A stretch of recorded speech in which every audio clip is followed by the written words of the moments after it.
Disruptors, Carrie here, and we're taking a little break from our Meet Our Coaches series that we've been doing. I hope that you've been enjoying them. Our coaches are incredible. Let me just give a little plug for the coaches before I get into what I'm going to talk about today. I'm real excited about that too. But we have an unbelievable group of coaches, over 17 coaches that work with us. And the reason I wanted to highlight all of them is because not one of my coaches ever came and said, "Hey, I'm interested in coaching with disruptive nutrition." They came to us because they said, "Hey, I am done going around the mountain. I am struggling. I need disruptive nutrition." And they chose to work with us as a client.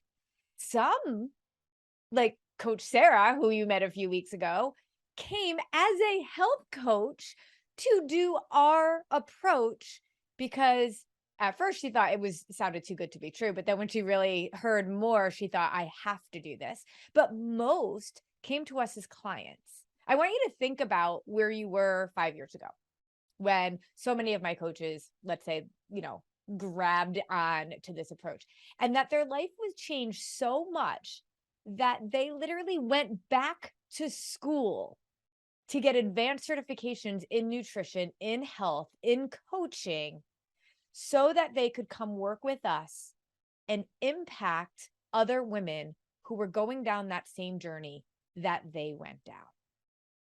I mean, if that is not a testimonial to what we do and why we do it, I don't know what is. I mean, I just am so humbled and grateful every single day for our team because of why they're here. Because to me, it's one thing. Like when we think about our why, right? So many women will come to us and say, "I want to lose weight." They don't even realize how deep into the dieting mindset they really are. And they just think their goal is to lose weight. And this is why I always say your why, your goal cannot be about a number on a scale. That's not going to get you through on a tough night when you've had a rough day and you're stressed out and you know you're not going to lose 40 pounds by tomorrow. And you're just like, screw it, I'm having the cake. Right. When your weight is the goal, it is because it's just honestly ego. A lot of people will say it's not. It's like, I want to be healthier. But yet we're so driven by that number on the scale and to look a certain way. It is all ego. Let's be honest. But when your entire perspective of what's important changes to your why being based on your heart, now that's powerful. The way to think about a time in your life when you were jolted into reality and jolted into appreciating maybe the loved ones around you, or if you lost somebody that you loved, wishing that you really appreciated certain moments more.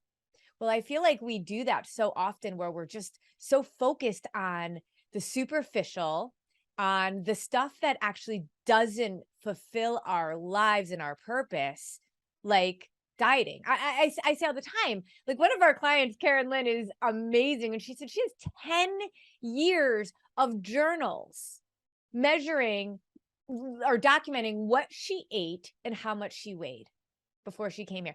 Part of her journey with us was literally throwing them all away. Every one of those books that were 10 years of her life. I always say we can make more money, we can never make more time. How much time is being wasted when there is a better way? I think so many women just don't know that there is a better way, but there is. And it really has to do with your reason for wanting to do this. Now, most of the women that end up working with us evolve in their why.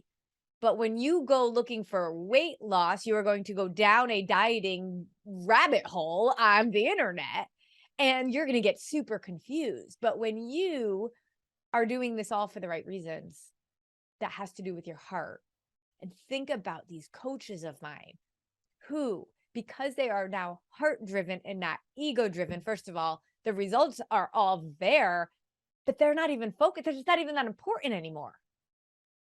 It's not where their obsession lies. Their obsession now lies in understanding their true purpose, and that serving women in this capacity is now what they need to do. But yet, years ago when they started working with us, that wasn't even on their radar. Anyway, it's such a cool story of transformation. And for that reason, we are highlighting all season long all of our coaches little by little in pockets throughout our podcast to be able to share. So, if you are watching me live or if you are listening to me on our podcast and you can comment, I want you to know, I want to know for you if you've listened to any of our coach stories, which coach really resonated with you and why. And I'd love to hear some of that feedback from you based on what you've heard so far. So today's episode, though, has to do with a lot more of my why.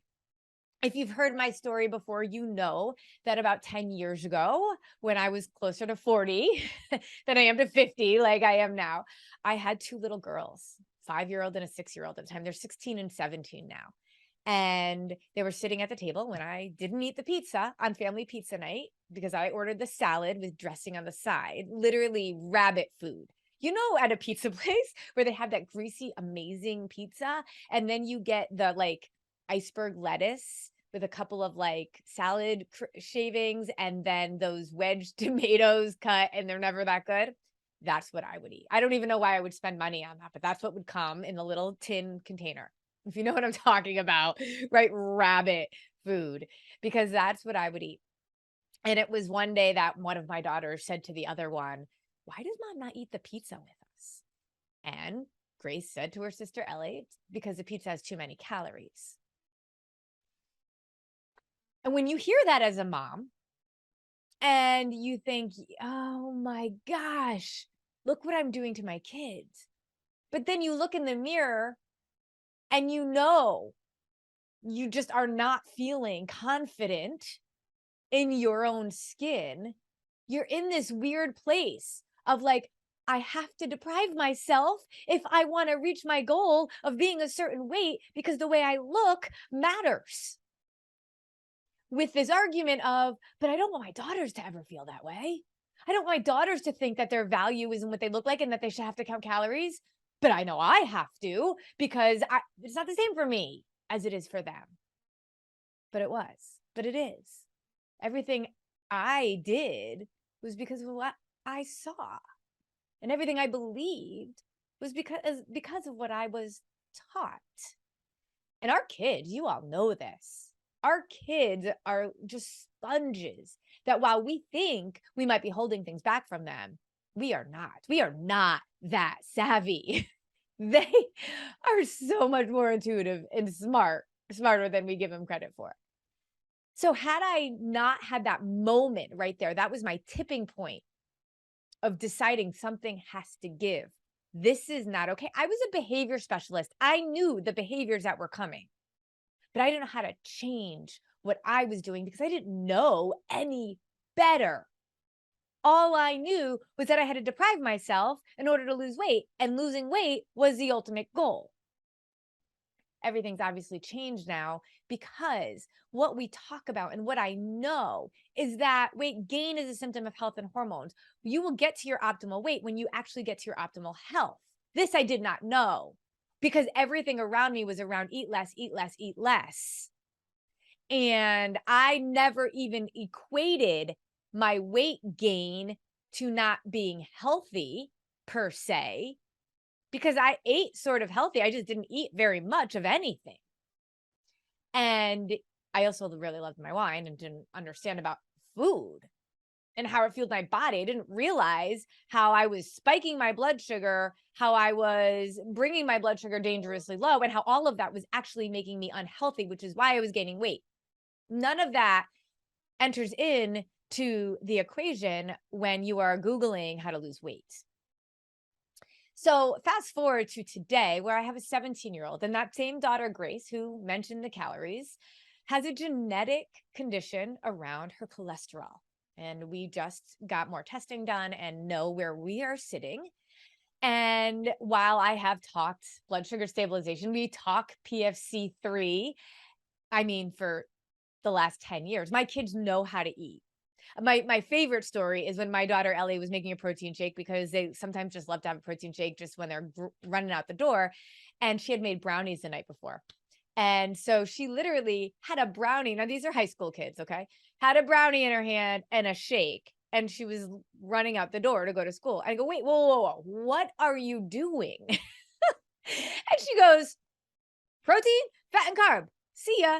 And then walks out the door. And I'm like, okay, I guess I'm not going to argue with that. Now, we all know that is not necessarily the healthiest choices she could make, but there is a version of understanding more about food and healthy and correct and really trying to bring in that balance together. But you know what? I wasn't going to falter for it, right? There's food that serves our body and there's food that serves our soul, and they understand that. But at the end of the day, they're kids. And I make them make their own choices. I let them make their own choices.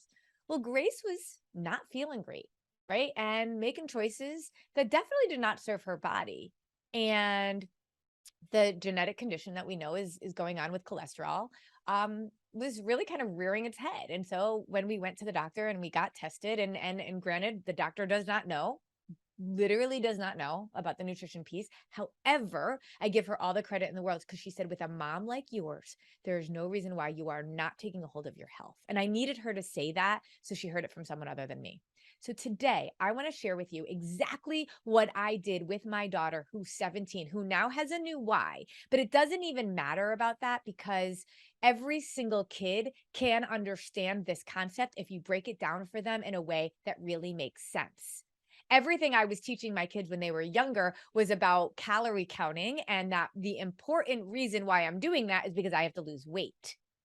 Our dialogue, obviously has changed dramatically, but I want to tell you about one particular day after Grace got her blood work done and diagnosis. One particular day where I had a terrible dream about her. Have you ever had that when you've had like this outrageous dream about somebody that you love? Well, in my dream, Grace had a stroke and died. And I woke up at 2:45 in the morning and I couldn't get the experience out of my head. And Grace actually happened to not have school that next day. She's a senior in high school, and they were doing PSATs and the seniors didn't have to do it. So I woke her up and I said, we're going out for breakfast. I canceled all my calls that morning and said, we're going out for breakfast. Now, I'm going to take a side for a second. Stroke, all metabolic disease, whether it's high blood pressure, high cholesterol, diabetes, heart disease, stroke, cancer, they all can be attributed to what happens when our blood sugar is not stabilized. All of them. Okay. Now, there's a lot of nuances and all of that around it, but just I want you to think about the fact that I had a dream that she had a stroke and died. So I'm sitting there going, okay, I got to get through to her, but I also got to I got to help her understand why I talk about PFC every three so much when it comes to her own health and her own needs. So I said to her, we're going out for breakfast. So we go out for breakfast and we start talking. She gets an acai bowl, which she loves, and we added some extra protein to it, like what we normally do. But we sat down and I said to her, Grace, what we need to do is really, I need to give you a full on lesson about understanding blood sugar, understanding why blood sugar stabilization and eating in the way that I teach you how to eat is so important because you have a very big why. You are a senior in high school. You have a condition that at this point, at 17 years old, you should not have. And if we can get your eating and your exercise under control, the 6 spinning plates that I actually say, nutrition, exercise, water, sleep, stress, and supplements, when we can get all of those things spinning, you are going to be in a much better place. Now, I know it's not fair at 17 that you have to deal with this, but it is what it is, and we are going to move forward. So let me explain to you why. So I want to share with you how I explained blood sugar stabilization to her so that she could understand it. And let me tell you what a difference this has made. And I'm hoping that you might take notes, you might write some of this stuff down, because not only is it going to help you to understand it, but it's going to help you to teach it to your own kids in terms of why. Now, my kids couldn't have gotten this when they were really younger, but the high school girl, she got this. So I'm going to break it down really simply. So there's a whole lot of things that happen in our body when we have a glucose spike. We get a glucose spike when we have an influx of sugars. Okay. This is why people always say carbs are bad, because all carbs break down into sugars in your body, causing a glucose spike. When our blood sugar spikes, now this is where I was really careful with my daughter. When our blood sugar spikes, we gain weight. That is what I will often say to women. because at the time that I'm talking to a woman in the place that they are, that weight gain is the number one thing. But when I said it to my daughter, I said, when that glucose spikes, it wreaks havoc in your body. And for you, because you haven't been quite as, diligent around your blood sugar stabilization and you have this genetic issue, it is going to wreak havoc earlier and in a scarier way because of this. So what happens? So when we spike our blood sugar, yes, we end up actually storing fat. Why? Well, when our blood sugar spikes, and think about this, like all the closets in your house, okay? So you have stuff. We all need closets. I'm building a house right now. I need to make sure I have ample storage. But we are going to be downsizing from a large house to a small house. There's only so much stuff that I can bring with me into the new house, right? Or things are going to be all over the place. Well, that's what happens when you have a sugar spike. That glucose we need. Our body relies on glucose. That sugar fuels our brain. It gives us energy. We need it. And it will go and store itself in our muscles, in our liver. Great. That's good. But the excess, when there's too much, not enough closets, you're going to have that extra stuff in all sorts of places you don't want it. And what happens in our body? It stores it in our fat cells. Now, again, I'm talking to a teenager and I said, okay, so when it stores it in your fat cells, what happens when your fats? Yes, you'll get bigger. You'll start putting on weight. I'm not worried about you putting on weight in terms of the weight on the scale. I'm worried about what that weight means. That weight means your body is holding on to sugars because it doesn't want to let it go in your system. Your fat cells are amazing. They hold on to toxins when we eat food that does not serve our body on a regular basis, and they hold on to sugars. That's why we end up gaining weight. But I'm not as worried about your value is not in the scale. Your value is not in what you weigh. But when you are gaining weight, that was a red flag to me because it means there's a health issue going on. So when your blood glucose spikes and there's not enough room in your muscles or your liver, it doesn't use it right and well. It just has to go store that excess in your fat cells. And your body's going to start to slow down, your energy level, your cravings increase. So many things happen. In addition, what ends up happening when we have these crazy blood sugar spikes on a regular basis, we end up with that excess releasing something called free radicals. Go ahead and write in the comments free radicals if you're with me on here. Free radicals I call lightning bolts. They're like little lightning bolts that zap everything in its path. And it will do damage to your cells. And so the more and more damage for the decades, especially that us women have gone on, riding a blood sugar roller coaster, we're literally zapping and zapping and zapping our cells. Those free radicals that are all over the place are part of that contributing factor to all those health diseases, heart disease, stroke, cancer, metabolic disease. Those free radicals our bodies can take a little bit of, but if we've been on a blood sugar roller coaster for years, that's scary.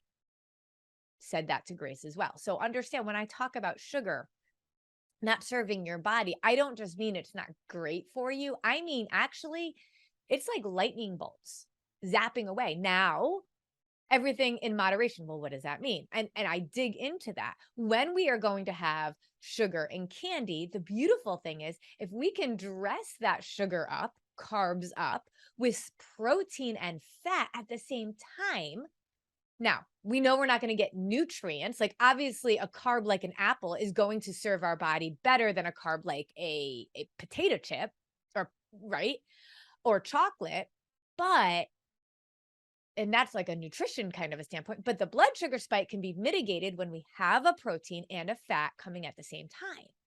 So I give Grace lots of little tools like having an HL5, which is a collagen, a rip and sip collagen that I love. It's in our shop if you're interested at all. You rip and sip it and she'll have an HL5 before, like crumble cookies just opened and she loves herself a crumble cookie.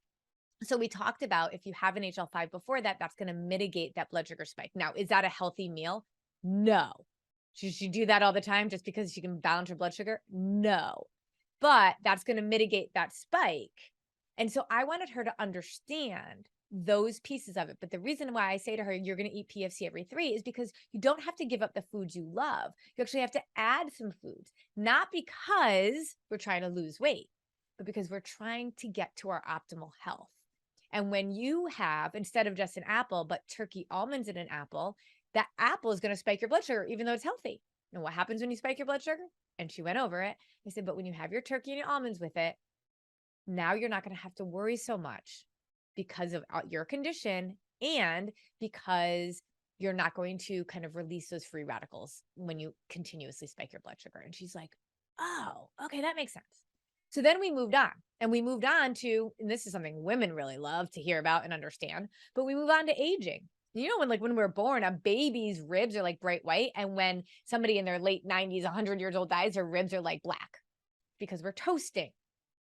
It was actually something that was discovered back in like 1915 by a French researcher around our body. And what happens is when we have continuous glucose spikes, it's called glycation. Glycation is a fancy word for toasting. The more and more blood sugar spikes that we have that we do not mitigate through a lifestyle like what we teach with disruptive nutrition, then you are going to glycate. And every time you glycate, you toast a little bit more. Now, toasting is a natural part of life. As we get older and eventually we die. We die when our toast is burnt. But we can actually slow down the toasting process. Think about when you put bread into a toaster and you turn it all the way up, it burns pretty quick. But if you keep it really low, it doesn't toast that fast. And I will tell you, when you look at pictures of me from when I was almost 40 to today, yes, of course, I'm 10 years older, right? But absolutely, I am stronger. I am leaner. I have more energy. And I like to think my skin just keeps it up with me. But I have been stabilizing my blood sugar and eating to serve my body as much as I can, even though I'll know I love my wine, I love my carbs, I love all that stuff. And it's working. And so like a diet, and people think it's working when I just lose a certain amount of weight. No, and a nutritional approach works when it's simple, sustainable, satisfying. You do it for the rest of your life. So I said to Grace, I'm like, every time you glycate, it's like you toast and you toast faster and faster and faster, which means you will get older faster. And you already, because of your cholesterol condition, are putting yourself at risk for toasting faster. You have to work on making sure that you are mitigating your blood sugar spikes as much as possible. And so then we started talking about all the different ways in which she can do that. She already eats PFC every 3 as much as she can, but now her why is bigger. Now she understands. And she understands more of the science behind it because I hadn't really gone over that before. I helped her to see that we need to eat need to eat in 3s to be able to fuel our body, but I never really got into the science. So when you think about our body actually needs the sugar, needs glucose from carbs, but it can only have so much of it, right? And when we can pair our carb, our blood sugar spiking food with a protein, it actually can mitigate that blood sugar spike. And that's so important because we want to reduce free radical damage. We want to reduce that blood sugar spike that actually slows down our metabolism and stores into our fat cells. And we want to keep our cells from toasting. This is why I'm so adamant with women, because if we don't do this right and well for the rest of our lives, if you think about how long you've been dieting, you don't want to wait anymore. You don't want to wait one more day because one, you need to learn this for yourself so you can stay alive. I want you to die an old lady in your bed when you're in your 90s and hundreds. Then in 60 and 70, the way 9 out of 10 people are dying right now because of a disease related to blood sugar stabilization. And if you have been gaining weight over time, understand that's likely what the cause is. So I want you to save your own life.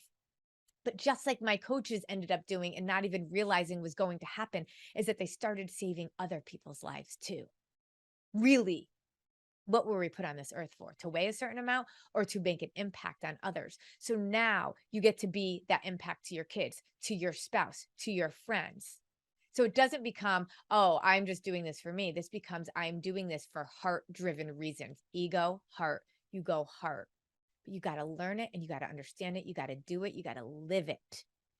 And I love that I was able to educate Grace in this way. I'm evolving as my kids get older. And as I actually continue to learn and see the research and see the impact that blood sugar stabilization does on our community, I am so passionate with every woman I talk to that say, you can't afford not to do this. What is the cost of not understanding how to do this right and well? It's real expensive, real expensive.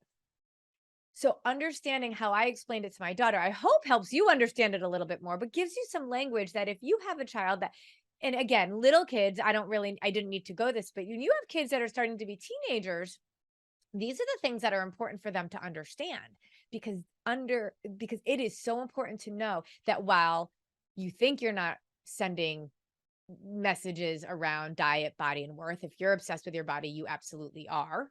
And if you're obsessed with dieting, then you absolutely are. But also, you could not, and the community around us is already doing it. If your kids are on social media, if they're on the TikTok or the Snapchat or any of the things, I call it the snap face, they're getting those messages. You have to counterbalance those messages with significant discussions around what they need. Imagine, and again, I think about my coaches and they say, gosh, if I knew this when I was 20, if I knew this when I was a teenager, how different my life would have been. I say all the time that like we all want to do better for our kids than was done for us, right? But very often we talk about that financially. I want to give my kids more than what I had growing up.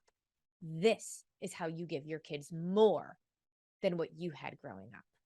And to know that you can literally change your family tree, not because you have more money, but because you have more knowledge around what they need to be able to live a fulfilling life. Oh my gosh, come on. That's what it's all about. So Grace is now doing so well. She's put an exercise schedule together because she knows when she eats and when she actually moves her body, that all helps with everything that we're looking for, the 6 spinning plates: nutrition, exercise, water, sleep, stress, and supplements. She has her micronutrients, her vitamins. She knows exactly what she needs to be taking. She's taking her HL5 collagen to be able to balance that protein with the carbs. She knows how to eat PFC3. She's got her water bottle every single day at school. We are working hard on stress, which is a lot for a senior in high school, right? And really, she is like truly, truly taking a hold of her health for the right reasons. And I think when she goes to college next year, she's going to be light years ahead of every other kid that's there. That to me is worth everything. So if you have questions about how I explained anything to my daughter, what more you need to know to be able to explain it to your kids, put them in the comments. I'll engage in a conversation with you. Let's dig into this because there's nothing more important on this earth than for us to serve a purpose of serving others. And it starts with ourselves. So I put our oxygen mask on first, then it can go to our kids, our spouse, and everybody that we influence. And who knows? Maybe you could be a coach too. All right. That's what I got for you right now. Let me know your thoughts.